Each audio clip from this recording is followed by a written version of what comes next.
Bonjour à tous et bienvenue sur cette vidéo qui va vous présenter système de prospection multicanal.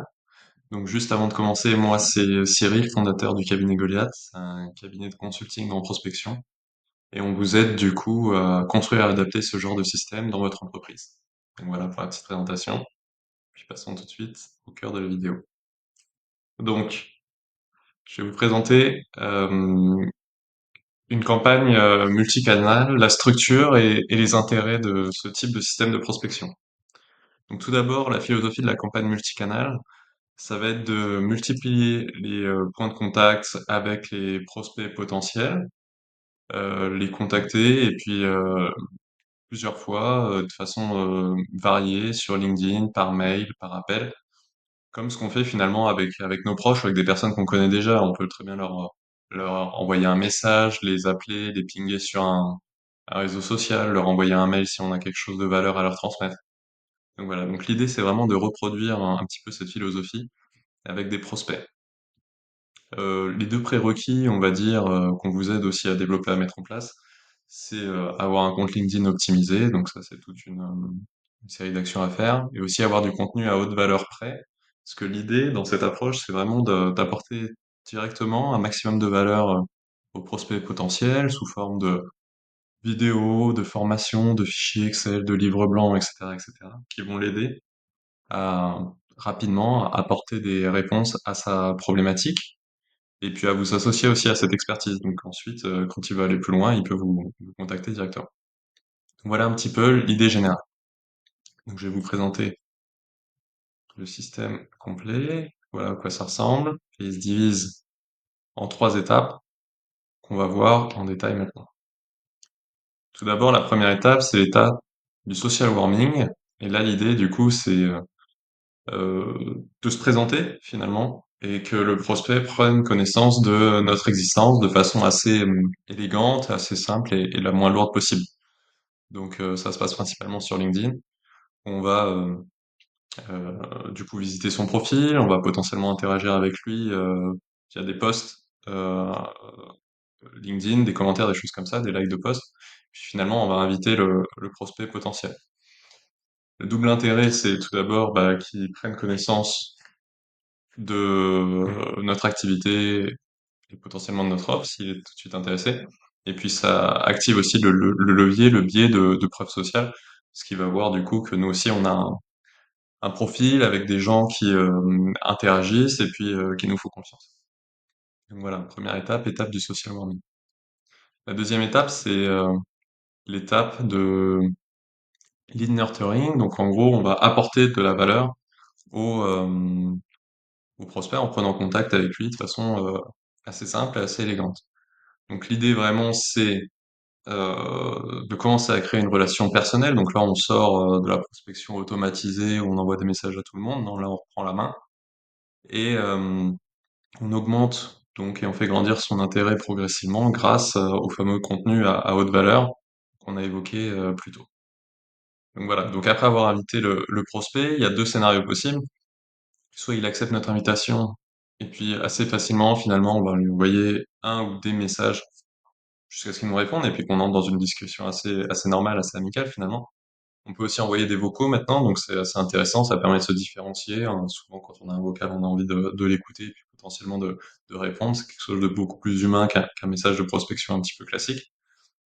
Sinon, s'il n'a pas répondu, mais on peut toujours le contacter par email de façon assez classique, mais bon, il nous connaît déjà de par les premières interactions qu'on a eues sur LinkedIn, donc ça lui permet de lier tout ça, et puis quand il reçoit un email de notre part, ça sort pas de nulle part, il a plus envie aussi de l'ouvrir et potentiellement d'y apporter de l'attention, s'il a vu que d'autres personnes avaient déjà travaillé avec nous avec succès, et cetera.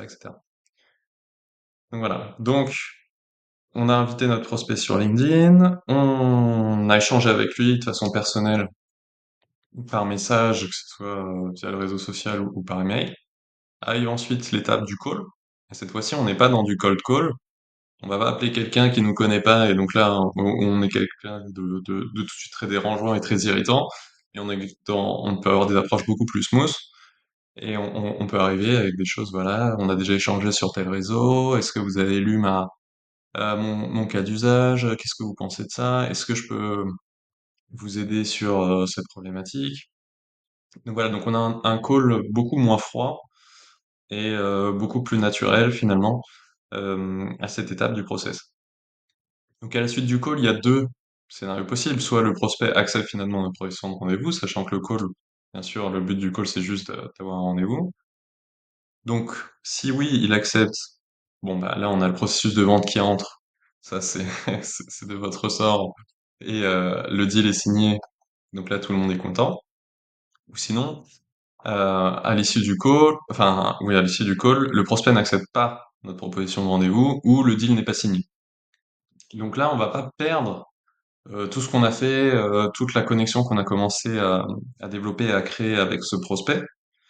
On va essayer de le garder un maximum dans la boucle et en tout cas on veut rester dans sa sphère de connaissances. Donc ce qui se passe, on va faire 2 actions. On va d'abord le rediriger sur notre newsletter s'il est d'accord. Donc comme ça, on va pouvoir lui continuer à lui envoyer chaque semaine de la valeur, hem, heu, naturellement sur sa problématique. Donc ce qui va permettre à notre client, à notre prospect de rester dans la boucle et de lui apporter de la valeur. Et la deuxième action qu'on peut faire aussi en parallèle de ça, c'est ajouter dans notre CRM un rappel tous les 3 mois pour juste prendre des nouvelles, savoir comment ça se passe et s'il a réussi à résoudre sa problématique. Parce que ce qu'il faut bien comprendre, c'est que potentiellement au moment du call, euh, la solution que vous proposez était bonne, il avait confiance en vous, mais c'était juste pas le bon timing. Donc son problème, s'il le résout pas avec un autre prestataire de service, par exemple, eh ben, il devra le résoudre dans les mois à venir.